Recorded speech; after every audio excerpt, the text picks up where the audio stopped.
పల్లవి ప్రశాంత్ కోణం నుంచి చూస్తే మనము ఇప్పుడు ఆయన్ని అరెస్ట్ చేసిన తర్వాత ఆయన మీద కొన్ని సెక్షన్లు ఇది చేశారు. నేనేమంటున్నానంటే పల్లవి ప్రశాంత్ విన్నర్ అయిన తర్వాత ఆయన మీద అన్ని సెక్షన్ పెట్టిన తర్వాత వాళ్ళ అడ్వకేట్ ఏమన్నారంటే దీనికి ఒక పొలిటికల్ ఎజెండా ఉంది. మీ అభిప్రాయం ఏంటి, మీరేమంటారు? ఈ అరెస్ట్కి వీటన్నిటికీ ఒక పొలిటికల్ ఎజెండా ఉంది అంటే యూజువల్గా నాకు నమ్మశక్యంగా లేదు. నాకే చాలా షాకింగ్గా ఉంది. ఒక చిన్న కామన్ వ్యక్తికి అరెస్ట్కి పొలిటికల్ వ్యవస్థతో సంబంధం పెట్టారంటేనే నాకు చాలా షాకింగ్గా ఉంది.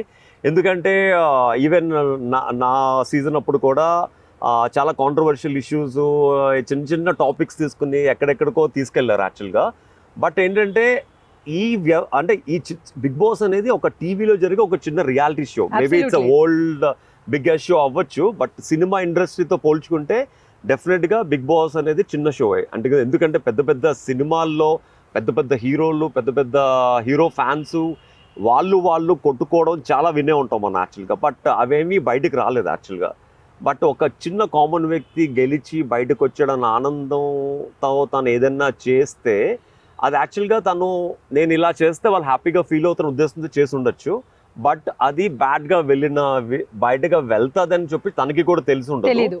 బట్ తన పేరుతో, తన ఫ్యాన్స్ ఉన్న పేరుతో వాళ్ళ ఫ్యాన్స్, పల్లవి ప్రశాంత్ ఫ్యాన్స్ అని చెప్పి వాళ్ళు వేరే వాళ్ళని ఎగైనెస్ట్గా గవర్నమెంట్ హాస్టల్ని ధ్వంసం చేయడం అండ్ పొలిటికల్ ఎజెండా మీరు చెప్పినంత వరకు నాకే తెలియదు. I was shocking actually. So I don't think so there is a political agenda actually. నేను ఇది ఎందుకు అన్నానంటే ఈరోజు ప్రజావాణిలో సీఎం ముందు ప్రజెంట్ చేశారు వీళ్ళు. దాంట్లో ప్రజెంట్ చేసే దాంట్లో పోలీస్కి ఏదో బెనిఫిట్ ఉంది పల్లవి ప్రశాంత్తో, ఇంకా పొలిటికల్ ఎజెండా ఉందని చెప్పారు. ఇంకొకటి ఏంటంటే పల్లవి ప్రశాంత్ కూడా ఫ్యూచర్లో పొలిటీషియన్ అవ్వచ్చా, మీకేమనిపిస్తుంది? అంటే ఒక లీడర్ లక్షణాలు ఉన్న వాళ్ళు, అందులోని బిగ్ బాస్ లాంటి ఒక షో ద్వారా హ్యూజ్ ఫ్యాన్ ఫాలోయింగ్ వచ్చినప్పుడు ఆబ్వియస్లీ పొలిటికల్ నుంచి 100% వాళ్ళకి ఆఫర్స్ అనేవి రావడం సహజం. నా విషయంలో కూడా వచ్చింది.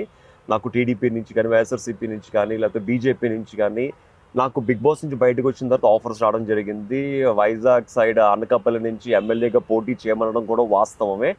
బట్ అప్పుడు 100% వస్తాయి. మనం తీసుకోవాలా లేదా, లేకపోతే పొలిటికల్గా మనం స్టాండ్ అయ్యి గెలవగలగా లేదన్నది మన పర్సనల్గా మన వ్యక్తిత్వానికి సంబంధించింది.